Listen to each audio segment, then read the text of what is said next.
Kenya's Gold.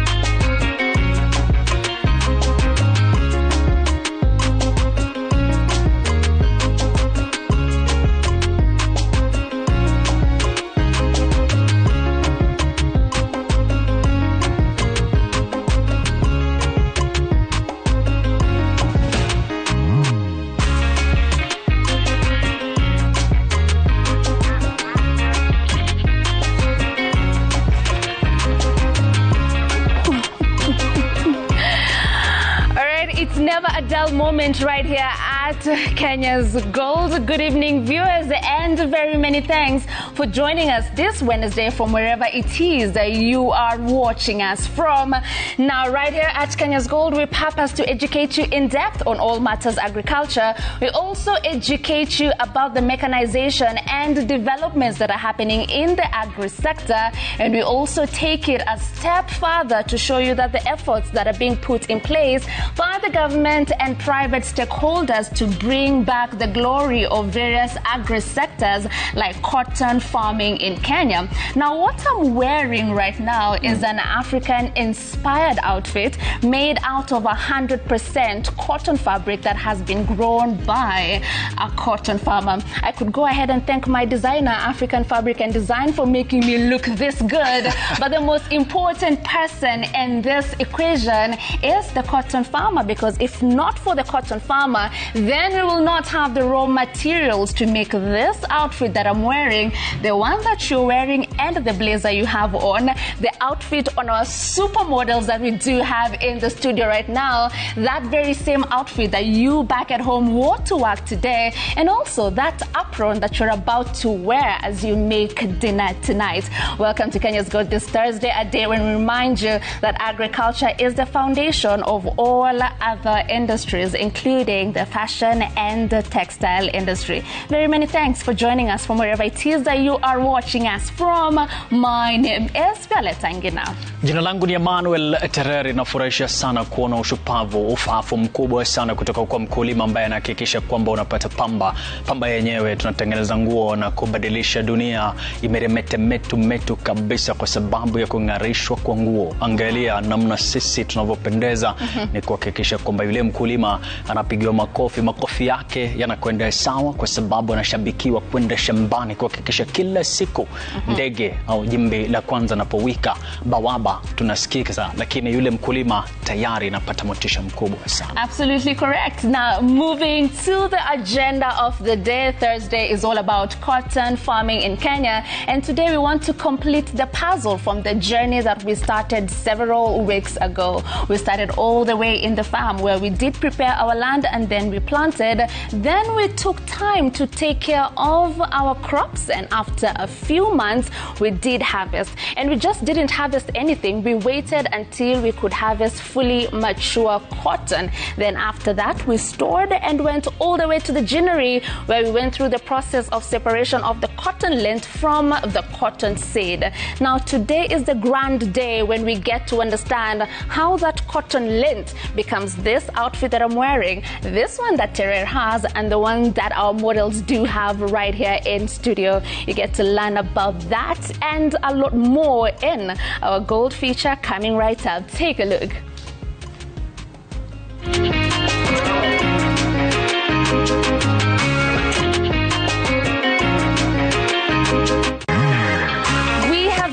On a journey of exploring the cotton value chain in Kenya, fixing pieces of the puzzle one feature at a time. We started all the way in the farm where we did land preparation and planted. Then we harvested and stored and went all the way to the ginnery where we did the separation of our cotton lint from the cotton seed. Now today we want to understand how that cotton lint becomes this amazing outfit that I'm wearing and the outfit that you you are also wearing back at home. Now, to learn more about that, we've come all the way to Eldoret, which is known to be the home of the world's greatest athletes, but at the same time, right here in Eldoret, it is the home of the greatest textile mill in East Africa. I'm talking about Rivertex East Africa. So come along with me. Let us see the magic that happens right inside here so that you and I can have this amazing cotton t-shirt. Come, let's go.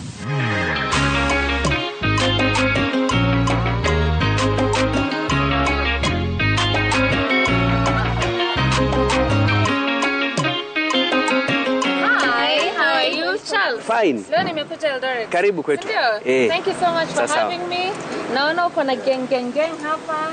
Ya wazito. No, yes. Ando mabazu hapa. Kabisa. No, mulikuwa in the process of doing something. Exactly. Understand what is happening. Now we are floating cotton. This cotton we've received from farmers across the country, but specifically from different engineers after ginning. Now we are floating for the next process. Now what we're doing here in Rivertex. Yeah. So for us, we get cotton lint after being ginned. So can we go and see how that works? Yeah, exactly. Now there's a protocol. Now I'll give you a dust coat and some headgear for you to be in the factory.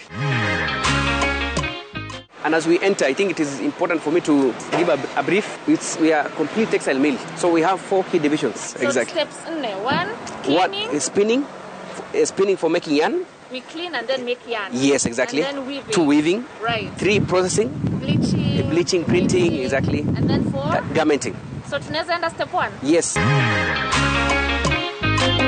This press, we call it bale stock. You can see all this. Right. So this is all the cotton we've received. We are now storing them here so that we start the first process of cleaning and also twisting to make yarn. And for the storage of this place, yes. What are the conditions you need to make sure you reach so that we maintain the quality of the cotton that gets here? There are 2 conditions. One is relative humidity, for it not to absorb so much of moisture, and also temperature. For atmospheric conditions, at least 25 degrees Celsius will be okay. Since there's a man here who's noting down something in a book, please yes. help us understand what exactly is he recording. What they're supposed to record each and every bale. It is indicated the weight and the number of bale. Is it also indicated imetoka jina gani? Yes, it is indicating, right. yes. So now we can go to the step 1. So welcome to the first section. The entire division, called a division, is right. called spinning. And the main purpose is to make yarn. We have a number of bales laid here. This machine is called bale plucker. The entire division is divided into 3 sections. This first section is called blow room. A lot of cleaning is going on just by plucking, using the bale plucker. Plucking cotton like this. What is happening here? It's cleaning parts. Right. So cotton is being plucked. After that, it is sucked through the system. So any impurity, there may be some heavy particles, sand, and right. remember again, these fibers are so entangled. So the process going on here in blow room is to make them straight. So we are cleaning and also detangling. Yes. These are some of the ways the short fibers are thrown here. For example, you need to get proper length. Most of the cotton we receive an average of 27 millimeter in length. But now the short ones, let's say around 40 millimeter, we cannot use them. To make a farmer yes. not get the appropriate length. Mostly it is being grown. If it doesn't mature properly, that's one factor. Number 2, maybe it was injured by an insect. And number 3, when it was being ginned, the machine in the process was able to cut that particular fiber. The next process is a process called carding. Now you see we are done with the first section of cleaning. This one is called carding machine. And carding machine does a number of things. One is to make this assembly of fibers called sliver. So remember, yarn is a rope-like form. So we are making a rope-like form assembly of fibers. But they're not twisted, because yarn you twist.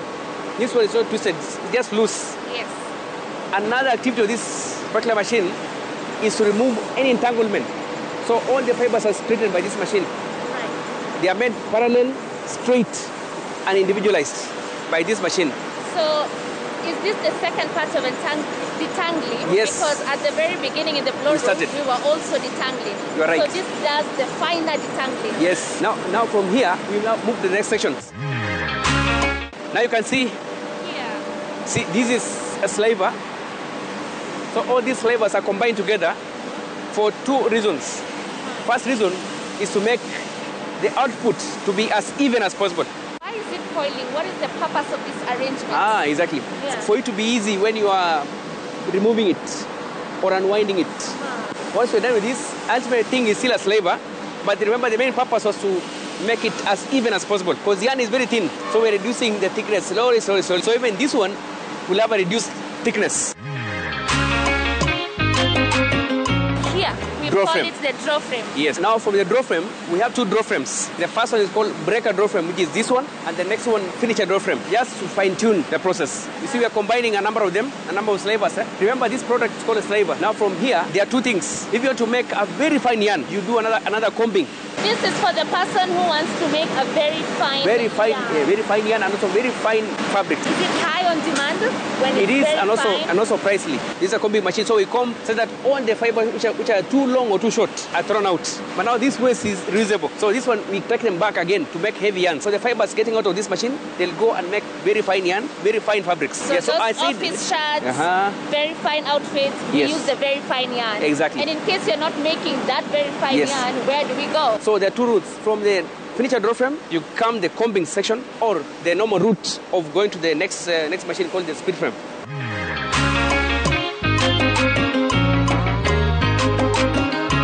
You see, from the top, we have a slaver coming this way. You can see, this is now the second last process of making yarn. We want to make this small package, this is what we want to make. On this material is called roving. This is the reason why we are having this machine. Because the next machine requires the package to be in this form. So we are converting that slaver into a thinner assembly of fibers called roving using this machine. So now, this is no longer called a slaver. Yes. It's called Roving. Charles, also Yes. you can help me understand. I'm seeing part of the package is in white. Yes. And we also have yellow. Yes. Is there any particular reason to have the different colors? Basically for identification, like you're doing this lot of a specific cotton, when you're processing different lots, you need to differentiate. So to be easier, when you have different colors or the tubes. And where is this machine going to? This one is for cleaning. It's called the overhead cleaner. Any flying fibers, so at least the entire place will be clean. We are now going to the ring frame, the last machine for making yarn. We wanted to make yarn, Yes. Now, this is our yarn. Remember this package, the roving. Yes. Roving comes this way. This is our yarn. So this is where the conversion is happening, right Yes, here. exactly. What are we calling this machine? Ring frame. So what do you do to make sure that each segment is working? Because we have so many activities happening. Yes. Would you ever come here and find maybe this one is not rotating Yes. or something is not working somewhere? How do you make sure that everything is perfectly working? Actually, every time there's someone manning this section, like this one, they're called spindles. So one spindle is not working. So you can pinpoint which spindle is not working. Right. Then you correct. But there are a number of things they're supposed to check. First, they're supposed to join, and again, there's another activity going on. You see, after it is full, it's supposed to be offloaded, supposed to be removed from the main track. Right. That machine doesn't work automatically. Right. Remember, one machine is having 1,200 spindles. 1,200 spindles. When you say one machine, you're talking about this the whole entire, block. exactly, yes. So It's 1,200. exactly. And for it to be functioning properly at Yes. full operation, Yes. how many kilos of cotton have Yes. been converted into this yarn? The entire spinning department has 11 machines. All these machines in total comes up to 16,800 spindles. Can make us at least 12 tons of yarn per day. 12 tons of yarn per day. For us to make about 12 tons of yarn per day, Yes. which is what is happening here, Yes. how many bales of cotton length are we talking? Okay. We require roughly around 70 bales. And then it means we are also using a lot of electricity. Yes, this was it's a manufacturing unit. Yes. And this machinery is heavy. Yes. It requires a lot of electricity. Any plans to go renewable energy sources, solar, Those plans are very right. In fact, there are some other interventions we've made Yes. through the guidance of the cleaner production team. Like now, like lighting individual machines and like having a flat light, and also like trying to close the sections which are not running sometime. So there are those interventions. However, there's a plan. We're having a plan of doing solar in our strategic plan. Now, this is the end product. This is a 100% cotton yarn. So I can also see there's some activity happening behind us. Yes. Maybe you can help me understand what this gentleman is doing. Okay. Exactly what he's doing, Just pick some tubes here. Perfect. These tubes, these are the ones which are empty. And like this one, Yes. these are empty tubes. Yeah. So these ones are taken back to the machine so that the machine will wind the yarn on it. All right. Yes. So from here we get here. Yes. All right, great. And now we have our yarn. Yeah, We are done with 100%. we are done with the step 1. Yes. So where we are going next is weaving. Weaving. Now step 2, and let me point out something else. Yeah. Something else. We are doing 100% cotton yarn, but at the same time we also do blends. We blend polyester cotton. We do 100% cotton. This section is for blends, polyester cotton and also polyester viscose, but mainly polyester cotton. So they are similar machines. From the one you saw the other side, they are similar. Yeah. But now these are blend of polyester cotton. The only difference between this one and the other one is that this one is blended. It's a polyester cotton. How do you know the difference? When I try to cut this one, it's a bit stronger than the other one. However, there's a chemical test I can use. When I try cut this one, it's stronger. Stronger, exactly. So which one is stronger, 100% cotton or a blend? Blend. The other one has a different beauty. There's high absorbency in the other one, 100% cotton. So when we are talking absorbing sweat, Yes. all right. Yes. So which one is most preferred in the market? Depending with the requirement, people use for different purposes. For example, any fabric you're wearing far from your skin and you want to make it stronger, you require blended yarn. For cotton, textile engineers even say this: if there's a fiber you need to wear it next to your skin, it should be cotton So that's our best. because of absorbency. Right. Now, when we're done here, we go to the next section of rewinding. I'll tell you the reason why we're rewinding. Remember, this package is small. It's a small package, roughly around a few grams, 50 grams. So this one, when you use it in the next section, it will run out very fast. We need to rewind it into a bigger package, average of 2,000 kgs. So next, this is for rewinding.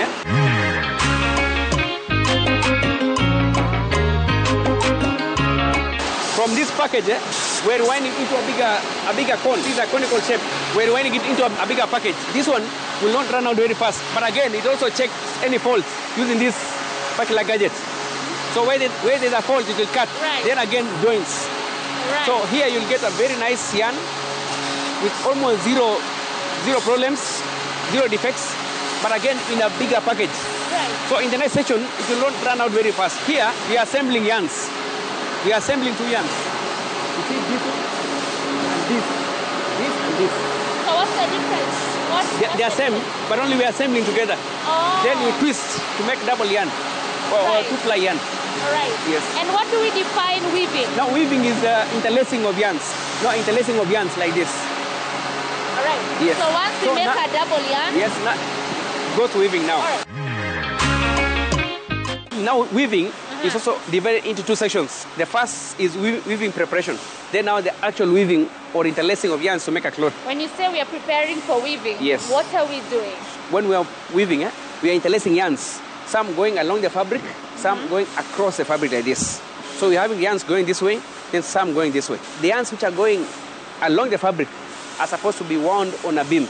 And this is the place you're going to see. This is a weaving preparation. This machine is called warping machine. Now warping comes from the word warp. So these are warp yarns. And the warp yarns are the yarns running along the fabric. So the ones running across the fabric or the width of the fabric, they're called weft yarn. So the warp yarns are supposed to be wound on a beam. This machine is the one doing that. There's a beam already removed from here, but all these yarns are wound on a beam. Then they're taken out the next section.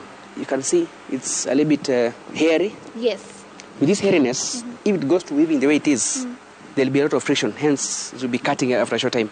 Right. So there's supposed to be, all this hairiness is supposed to be removed. So that happens during the preparation or at the next Yes, step? a part of the preparation. Right. Yes, after you've done warping, it goes to the next section called sizing, Right. where you remove the protruding. Clean it up. Yes. All right. And now what happens to the others that are interlacing? The others, because they're not going through a lot of tension, it will be left the way it is. Let's see this. Now this is now a beam carrying the weft yarn. I mean the warp yarn. Warp yarn, exactly. And this is already cleaned. Yes, this is already, now Yeah. this one is waiting sizing, waiting for the process of sizing here. Yes, the sizing process is part of cleaning. You need to weigh first before you size, then again later you weigh. It's supposed to pick 10% increase in 10% of the weight. Anything maybe plus or minus 2. Anything beyond that, extreme case, more than 12 or less than 8, it indicates a problem. When we weigh, and give me a figure that you can get after you've weighed this roughly. Let's say you have like 500 kilo. 500 kilos. Yes. When it goes to sizing, yes. What happens at the sizing? Now in sizing, we are adding the starch All right. and the fat. Starch and the fat. Yes. All right. And you see that the starch and the fat is being cooked properly into a solution. So in that solution, having a starch and the fat. It's like porridge-like solution. So all the yarns will pass through it. So the yarns having protruding fibers, all the fibers are aligned on the surface. Right. Hence, it'll be very smooth when I'm going to weaving. And that's only for the warp yarns? Only for the warp yarns. Right. And once we are done with sizing, yes, because we weighed before it was about 500, sure that we've done the correct thing, the figure should be around how many kg? It should increase by 10% plus or minus 2. So, Right. yeah, an addition of, let's say, 5 kilo. Yes. Great. So here where we're going is where my warp yarns are going to meet my weft yarns. Exactly.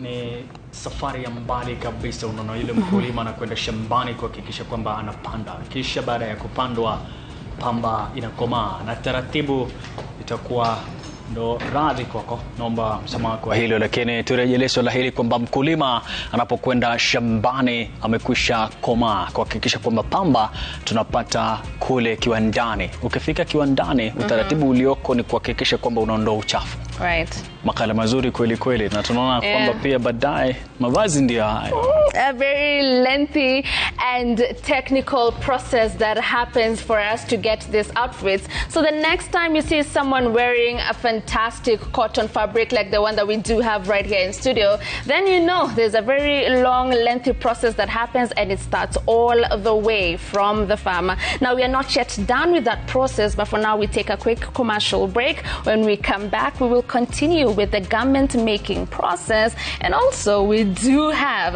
a fantastic guest that will be joining us in studio. She is the head of agricultural business in the Cooperative Bank, and she will be talking to us about how, as a financial institution, they are supporting farmers in cooperative societies, and also their very undeniable presence in the cotton value chain. All that and a lot more when we come back from this short commercial break. Stay with us.